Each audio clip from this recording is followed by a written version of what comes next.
Hello, and welcome to episode 1 of Chris Boyle Didn't Know That, a podcast where I'll be learning a few things I didn't already know, and possibly a few things that I didn't want to know.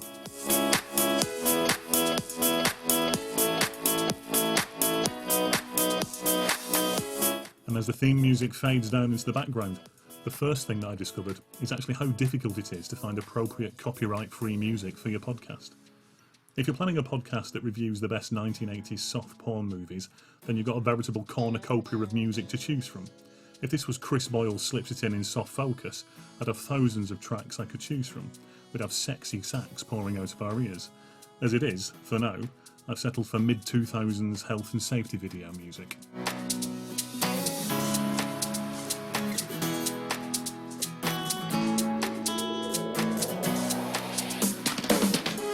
Remember, whenever you're using a stepladder, always follow these 3 simple rules. Find a firm footing, don't skip steps, and finally, remove all clown shoes. So if anyone listening is a talented musician and would like to record an original, copyright-free theme tune for me for absolutely no fee, then please get in touch. Details at the end of the podcast. Right, let's get rid of that.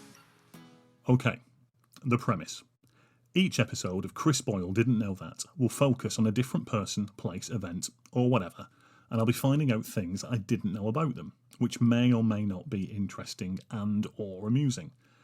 But it keeps me busy, and it stops me posting pictures of freshly buttered crumpets all over social media. Am I the only person in the world whose mental health can be judged on the crumpet scale? Probably. Episode 1, then, is going to focus on that colossus of politics, Boris Johnson. If Churchill was the impressive water feature of the British political landscape, then Boris is the fox, shagging in your back garden at 2 a.m. like a screaming baby, disturbing all your neighbours, and then fucking off back into the night. But not before doing a shit on your lawn and rifling through your bins for something tasty. Let's start with what I do know about Boris Johnson. Top of my head, no cheating. Well, firstly, he's a prick, isn't he? This isn't the BBC. I don't have to be impartial. I don't have to be impartial, do I? I don't think so. I'll tell you what, we'll say allegedly first, shall we? Just to cover ourselves. So, confirmation then, that the first thing that I know about him is that he's allegedly a prick. But he's definitely a liar. Schooled at Eton with other infamous alleged liars, Darius Guppy and David Cameron, he then went to Oxford University, where he was a contemporary of Toby Young, his social circle seeming to be a rat pack of cunts. Before becoming a, inverted commas, politician, he worked as a journalist, famously being fired from the Times for making shit up. He's an MP, he's a former mayor of London, and, depending on when you're listening to this, the current former worst ever Prime Minister of the United Kingdom. So, that's what I do know. Let's move on to the things that I didn't know. He was born in New York on the 19th of June 1964, a sentence that includes 2 pieces of information that I didn't know. Firstly, I thought he was born much earlier than 1964, by around, approximately 100 years or so. I always thought that him and Jacob Rees-Mogg spent their younger days attending tea dances whilst trying to cop off with Mr. and Mrs. Bennett's daughters. And secondly, born in New York, which is interesting, isn't it? To quote another leader of the free world, why doesn't he go back and help fix the totally broken and crime-infested places from which he came, then come back and show us how it's done? Just a thought. His full name is Alexander Boris de Pfeffel Johnson.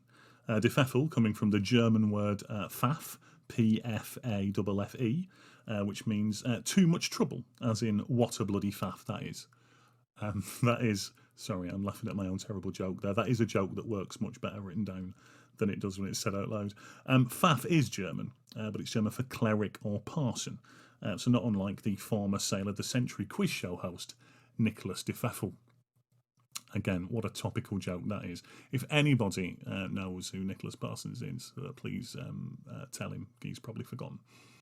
This next bit is actually quite interesting. Sources claim that he was named Boris after a Russian immigrant that his parents knew. And of course he was named Alexander after a Russian meerkat that once helped his parents with some car insurance quotes. It wasn't until he was at Eton that he started to go by the name Boris.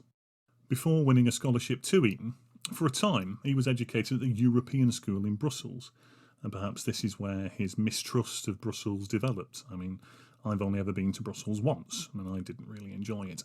What started off as a quick jaunt to the continent ended up in me effectively going undercover for Operation New Tree. Let's just say, never again, and it is a bit of a shithole.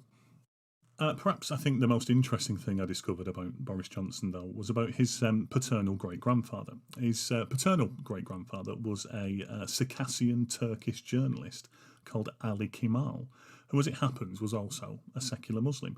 This is absolutely true. For about 3 months, Ali Kemal served on the government of the Ottoman Empire. Now, Johnson's great-grandfather was murdered in 1922 during the Turkish War of Independence. He was attacked by a mob, hit with sticks and stones, and then hanged from a tree.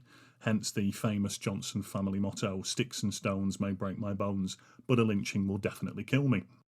Is this Boris's real reason for supporting the Leave campaign? A fear of Turkey joining the EU and a flood of Turkish nationals entering the UK with the intent of finishing off the Johnson bloodline once and for all?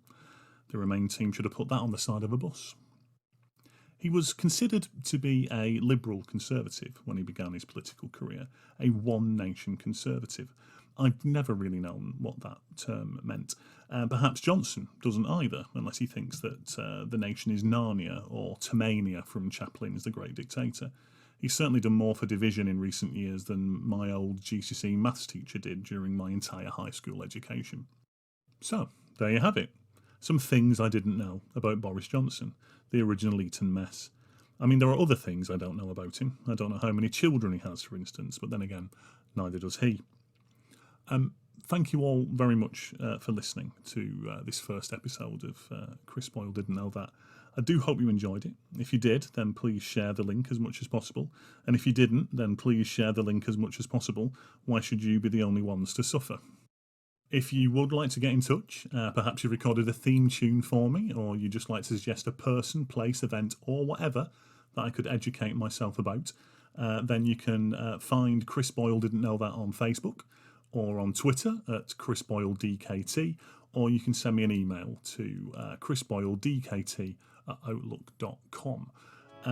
There will be more episodes coming up very soon, but with that, I'll say goodbye. Take care of yourselves until next time. You've been listening to Chris Boyle Didn't Know That, but of course, you knew that anyway.